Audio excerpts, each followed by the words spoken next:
Olá amigos, meu nome é Thiago Bizzi e este é o Farol LS referente ao fechamento do pregão de hoje, dia 25 de novembro de 2016, sexta-feira, fechando então mais uma semana que teve o seu finalzinho meio morto por conta do feriado de Thanksgiving nos Estados Unidos. Então, quinta-feira o mercado lá não operou, o que fez com que o nosso mercado aqui no Brasil ficasse com um volume muito baixo.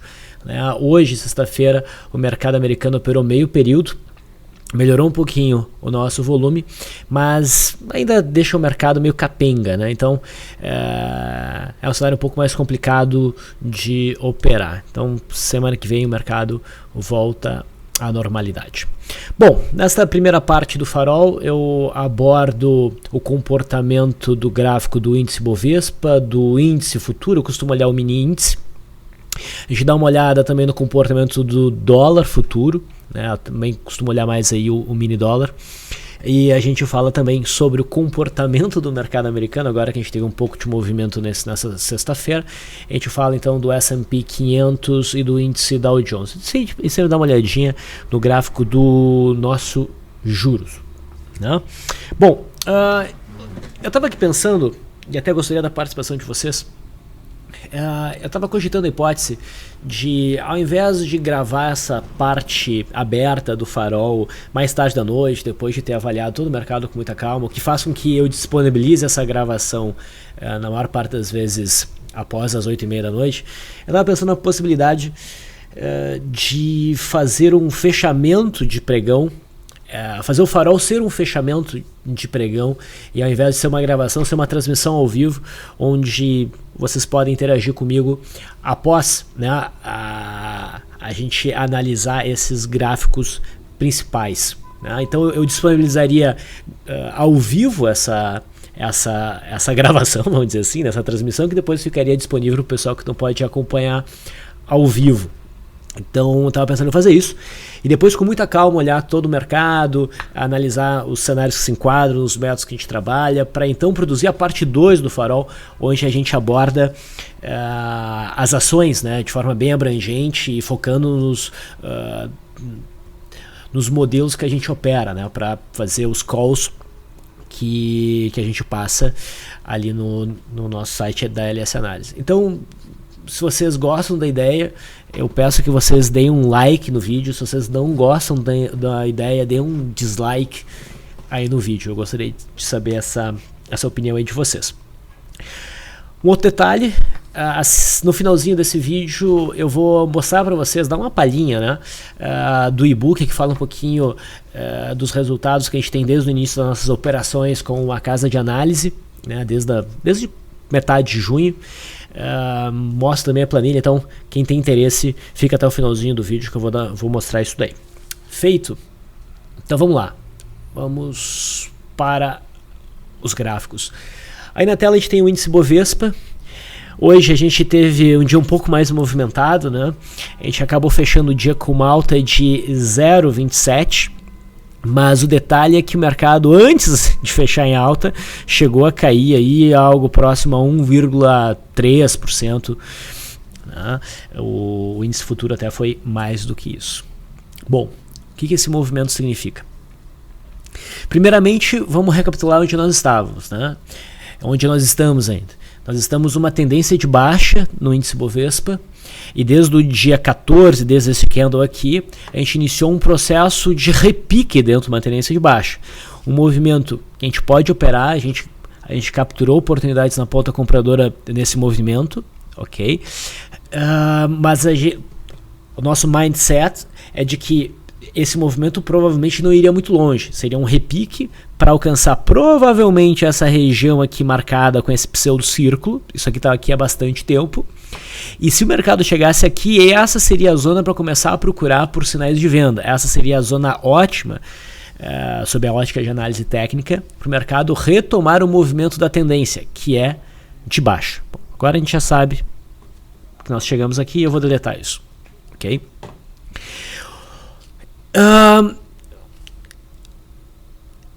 Quando o mercado chegou aqui, a gente Não basta apenas o mercado chegar nessa região onde tem o quê? O que nos ajuda a entender que essa seria uma zona ótima para aparecer pressão vendedora e o mercado voltar a cair?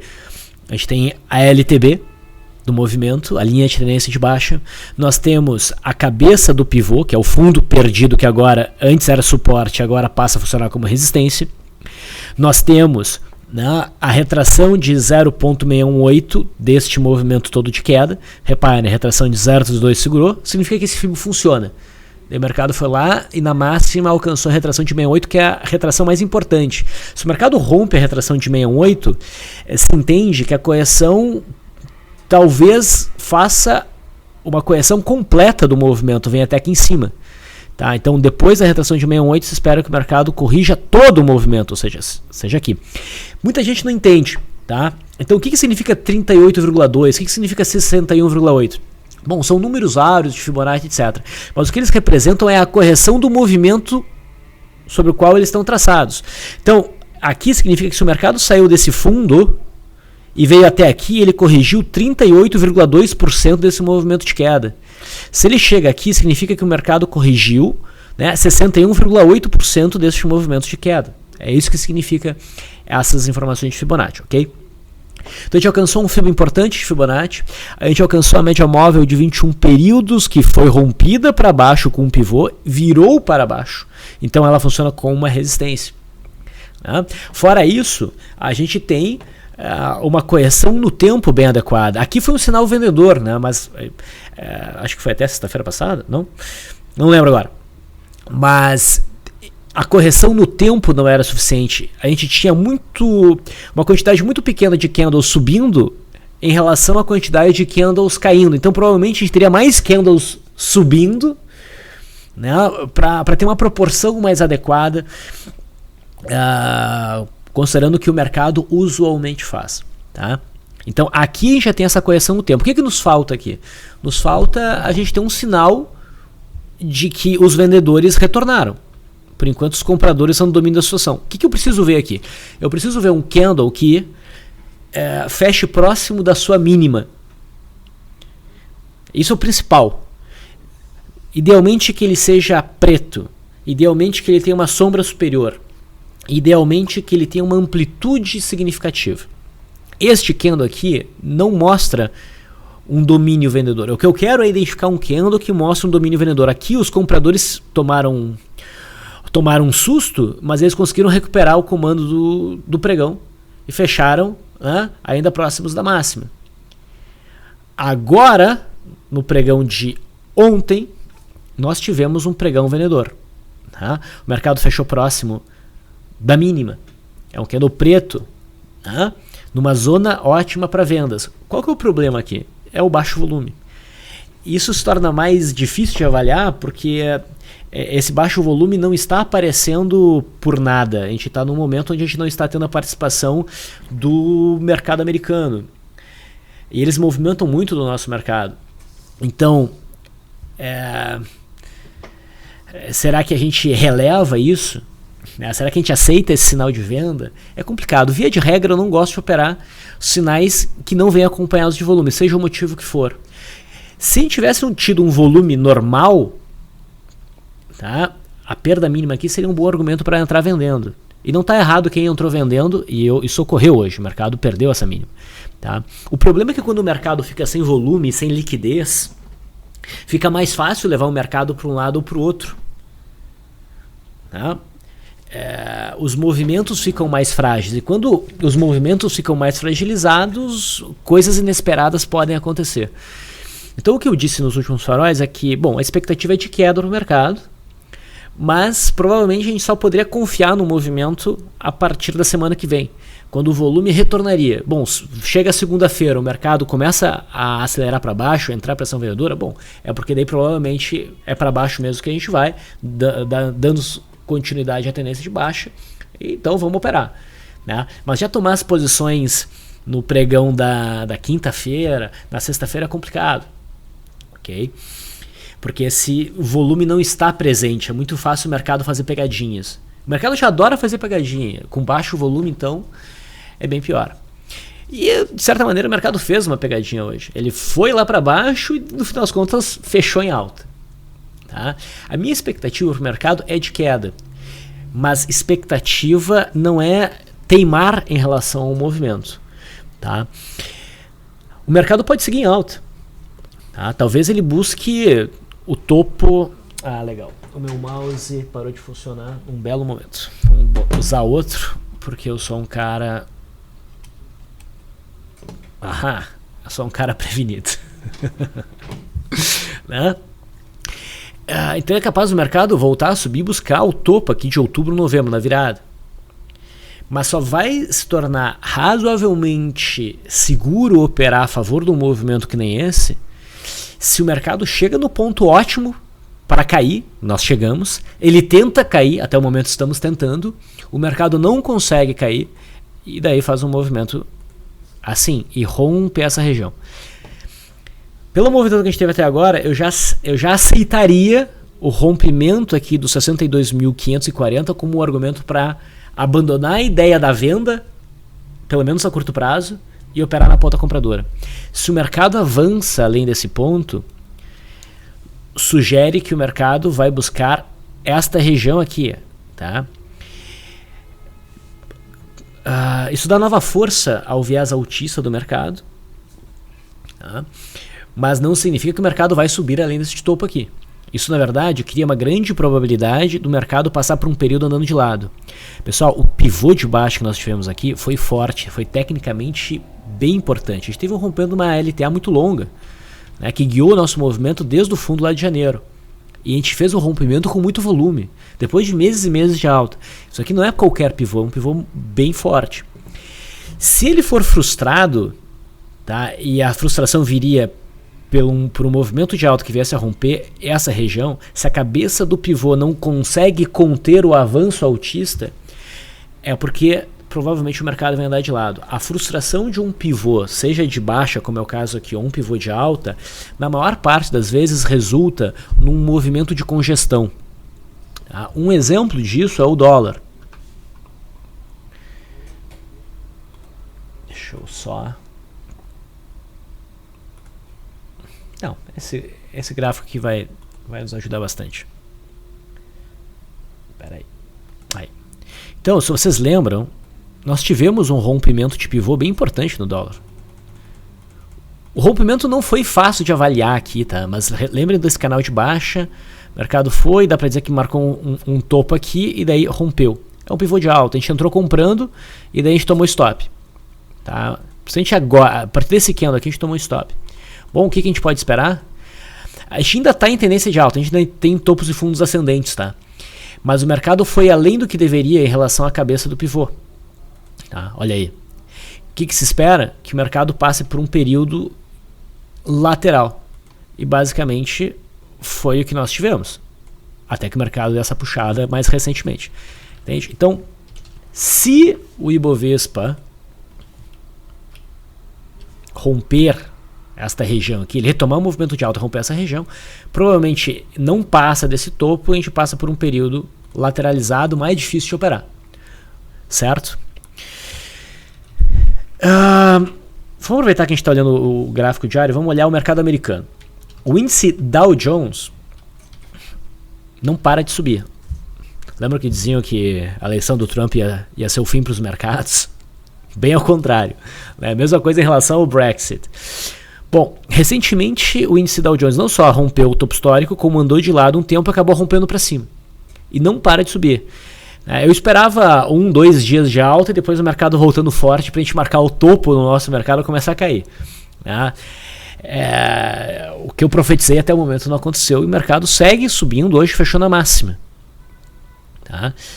É verdade que o volume vem diminuindo, mas é compreensível pelo Thanksgiving. Tá? O que a gente pode dizer em relação a esse gráfico?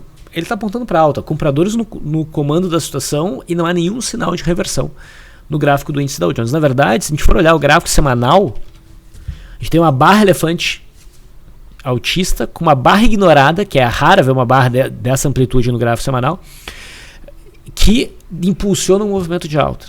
Tá? Então o mercado americano sinaliza a continuidade do movimento de alta. Se a gente for olhar o gráfico do índice Dow Jones, o S&P 500 futuro, que é esse gráfico aqui também no semanal aqui está rompendo o topo. Se a gente for olhar o gráfico diário, gente rompeu o topo histórico e o mercado segue subindo, sem nenhum sinal de reversão. E quando o mercado começar a corrigir, provavelmente vai ser uma correção leve para buscar o topo anterior. E se o mercado americano continuar subindo, vai ser difícil que o nosso mercado caia com intensidade. Ele pode até cair um pouco, mas com intensidade é muito difícil. Tá? Então não vamos descartar a possibilidade do índice Bovespa fazer um movimento de alta a curto prazo buscando a máxima do ano. Tá? A gente tem que go with the flow. Vai com... ou with the trend, né? Vai com a tendência, vai com o movimento. Deixa o mercado te levar e não vamos teimar em nenhum movimento, seja para cima, seja para baixo. Vamos olhar o gráfico do mini índice. O mini índice foi mais sacana ainda, porque ao invés dele fazer o movimento de queda, não, ele abriu num movimento de queda de 1,2%, intensificou para 1,7%, e depois fechou numa alta de 0,43. Então a gente teve amplitude de movimento hoje.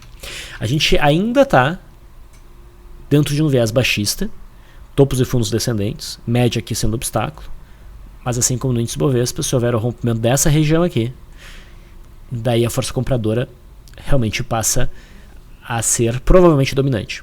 Tá? Vamos olhar o intraday. O que a gente dizia no farol de ontem? Que o mini índice começava a criar no gráfico intradiário ambiente, cenário favorável ao início de um movimento sustentável de correção. Porque a média de 200 aqui em verde, que antes era um obstáculo importante, já estava muito próximo do ponto de rompimento de suporte. Então se o mercado andasse de lado mais um pouquinho e depois rompesse, não teria mais esse suporte, não teria mais a média como obstáculo e talvez esta LTA do canalzinho de alta não seria mais também um obstáculo. O mercado rompendo essa região, qual que seria o próximo alvo? A faixa dos 60.780. Para depois vir buscar a faixa dos 59.900, 60 mil pontos arredondando, essa região aqui, e depois o patamar aqui embaixo. Bom, o que aconteceu hoje? O mercado abriu já em cima do suporte, pulando tudo isso aqui. Gap de baixo. Candle ao contrário ao gap de baixo. Tá? Isso aqui a gente pode entender como uma oportunidade para compra de fechamento de gap, que não foi acionado de imediato, tá? O mercado fez isso. Bom, essa abertura complicou muito o intraday, porque há uma expectativa baixista, o mercado está entregando um pregão baixista. O ideal, desde os nossos modelos, é sempre operar a favor do gap, da força da abertura, tá? Só que repara o seguinte, uma entrada que a gente poderia ter aqui é o primeiro movimento, tá? Que é basicamente o que o mercado entregou aqui, que é o que o mercado entregou aqui, enfim. Então eu teria que esperar o mercado marcar um fundinho, subir um pouquinho, né? E depois romper esse fundo. Só que para eu entrar nessa eventual venda e ganhar dinheiro, olha só, quanto de variação o índice teria que fazer? Ele abriu com menos 1,09, vamos supor que ele... Vamos fazer o seguinte, ó. Aqui, tá? Então, ele abriu com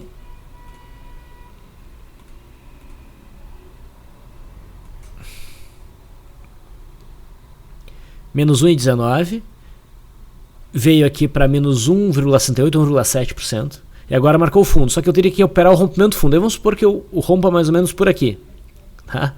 O mercado já tem uma queda de 1, esse mouse aqui não é o que eu gosto, tá? Eu já teria uma queda aí, sei lá, de 2%. Quanto mais o mercado vai ter que cair para eu ganhar dinheiro?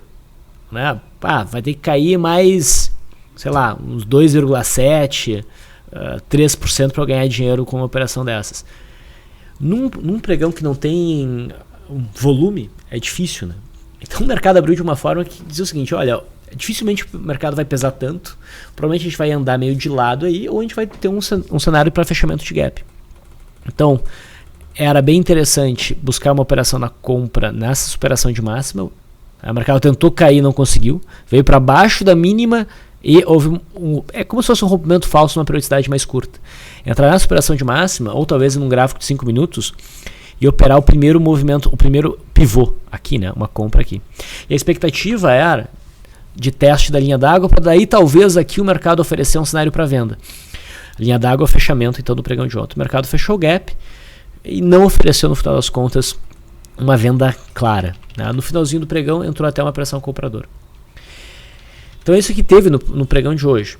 A melhor aposta que a gente poderia ter feito aqui era compra, no final das contas. Tá? Expectativa para o pregão de segunda-feira seria de baixa pela tendência, mas a gente precisa ver como é que o mercado vai abrir para tomar qualquer tipo de decisão.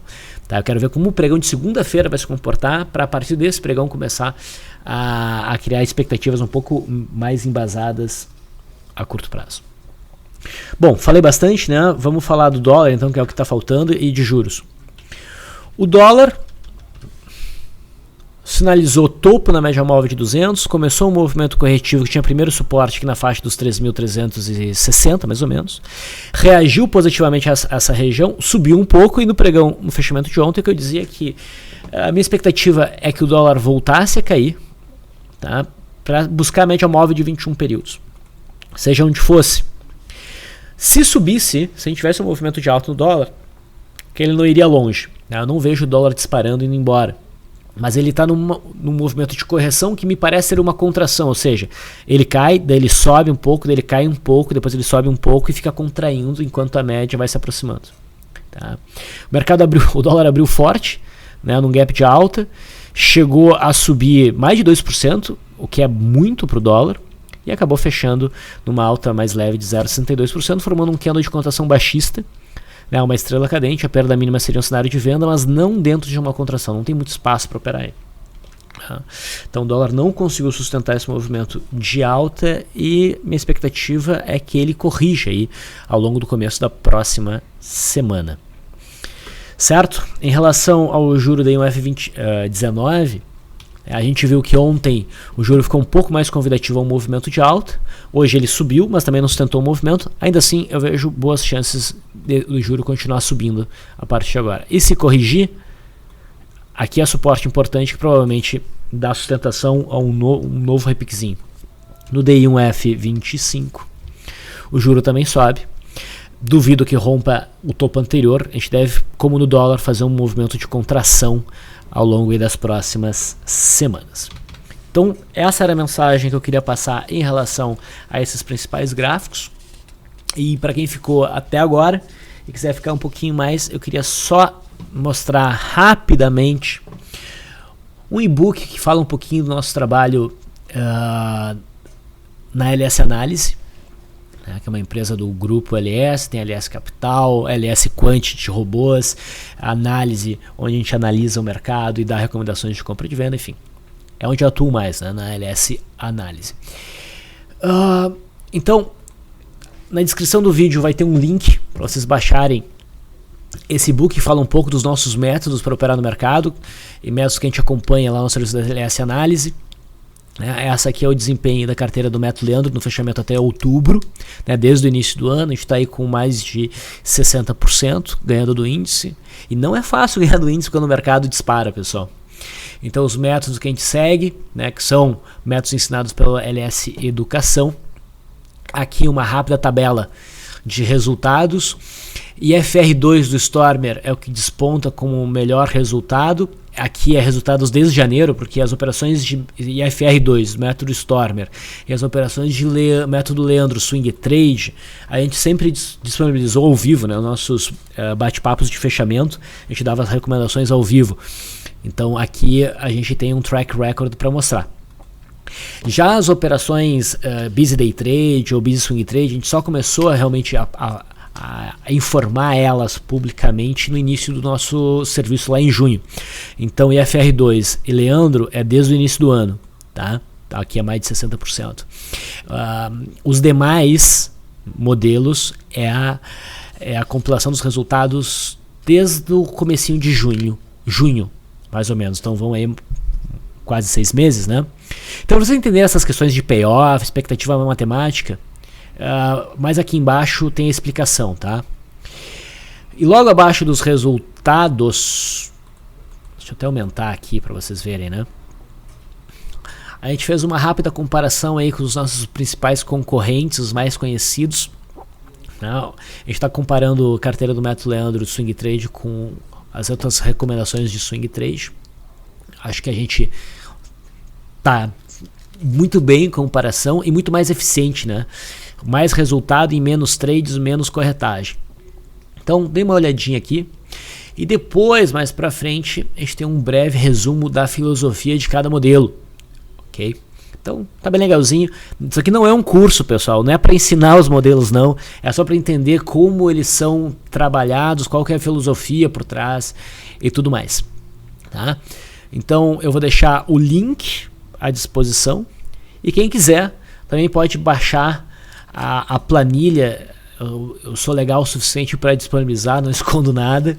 Tá? A planilha com as operações todas, bem detalhadas, com a curva de capital. Vocês podem dar uma olhada para quem quiser. Também serve como um material aí para quem gosta de estudar análise técnica. Eu não tenho os gráficos aqui, mas tem todas as operações de day trade. Tá? Então a curva de capital desde junho. Tá? Então a gente tomou pau aqui em 2 meses, mas agora a gente já recuperou. Então tá bem legal. Tá? Então quem quiser essa planilha pode mandar um e-mail para mim em